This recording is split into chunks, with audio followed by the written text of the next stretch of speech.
Magandang araw mga ka-abi. For today's video, mag-update lang tayo sa mga kalapate natin. So mag-update muna tayo dito sa mga flyers natin bago tayo mag-update sa mga breeder natin. So hindi nga natuloy yung loading kahapon ng mga kalapate natin sa club. So bali-walo yung ilo-load natin. So ngayon, bali siyam yung ilo-load natin dahil pati si Boam yung sa kasama natin, ilo-load na rin natin to. Ayan. So ito yung Santa Ana Cagayan finisher niya. So isasabay na nga natin sa training mamaya. Ang problema lang, hindi pa nga siya pumapares dito sa isa natin na kalapate. So hindi pa sila nagpapares, pero yung hen natin pares na sa checkered. So ayaw kasing pumares nung hen natin sa ibang kalapate, sa ibang kulay. Ayaw niya dito sa mga ganitong kulay na checkered. Ayaw din sa mga ganito na batik. So dapat ito ipapares ko sa kanya si Baliling. Kaso ang problema nga, ayaw niyang pumares. Ang gusto talaga mga checkered na ganito kulay. Ayan, kung papansin nyo, meron talagang mga ganyan na kalapate na ayaw nga pumares sa ibang kulay. Puro namimili nga. Ayan. So maganda naman yung kondisyon nila. Bali yung routine natin, ganun pa rin. Hindi tayo magbibigay ngayon ng mga vitamins sa mga flyers natin dahil nagbigay nga tayo kahapon. So bali mag-update lang tayo sa mga breeders natin dahil okay naman itong mga flyers natin. Ayan. So loading nga natin mamaya at mag-aabang lang tayo ng kalapate bukas. A few moments later. So mag-update naman tayo sa mga breeder natin. So ito nga yung ginagamit nga natin na breeder. Bali second clutch na neto. So yung dalawa nila na unang anak, nandun na sa loft natin. Yung dalawang bata ron na pang summer. So bali ito ngayon yung itlog nila na to. Para sa norte, sana nga maging fertile. So hindi ko nga ina-expect na mag-iitlog sila agad. So dahil ayan, kung mapapansin nyo, talaga masikip to. So apat sila dati dito. At nakapangitlog pa nga rin. So ganito kasi ginagawa ko kapag ayaw ko na mangitlog agad yung kalapate.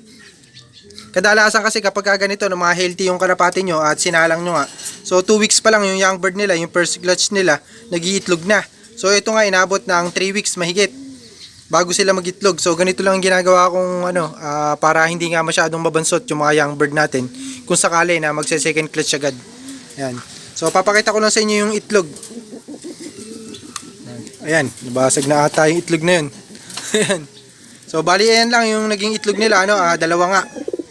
So madumi isa dahil hindi ko nga na-expect na mag-iitlog sila. Wala pa silang nest no nung nangitlog siya sa una. Tapos yung pangalawa naman niya na itlog, nalagyan naman natin ng nest agad yun. So okay naman yun. So check naman natin yung pangalawa natin na breeder. So bali sasagutin ko lang din pala yung mga katanungan sa atin na kung ano daw ba yung mga ginagamit natin na vitamins para sa mga breeder. So sasabihin ko lang sa inyo yung mga vitamins na ginagamit ko at kung paano nga gamitin. So update muna tayo dito, no? Ayan. So kung mapapansin nyo, talagang makinis pa to dahil first clutch nga. So yung una natin na pinakita na breeder, medyo madumi na dahil galing nga sa pagsusubo yun. So hindi pa natin naasikaso na paliguan sila. So kung mapapansin nyo naman, talagang nung mga nakaraang araw, talagang nag-uulan din. So tapos nag-aano pa sila, may itlog pa nga. Baka hindi mapisa dahil malamigan. Ayan. So check lang din natin yung itlog nito, ano? At dahan-dahan lang, baka mabasag.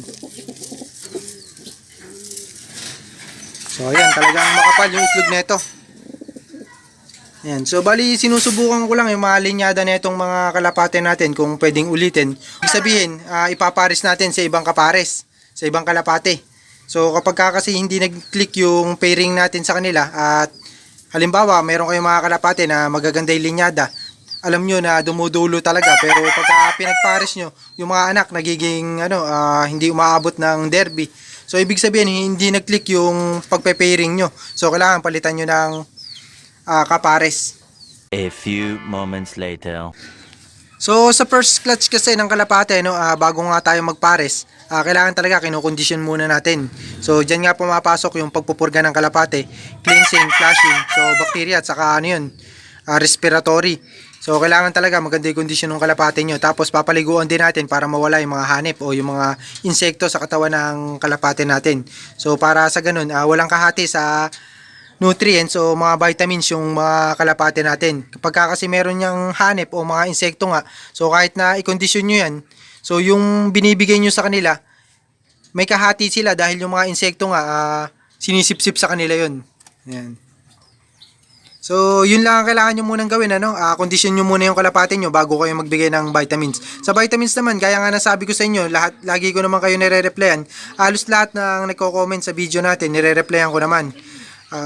So, papakita ko lang sa inyo ngayon kung ano yung ginagamit ko. Halos ganun lang din, basic lang din sa vitamins. So, hindi tayo na bumibili ng masyadong mahal pagka ganito na mga breeder yung ginagamit natin.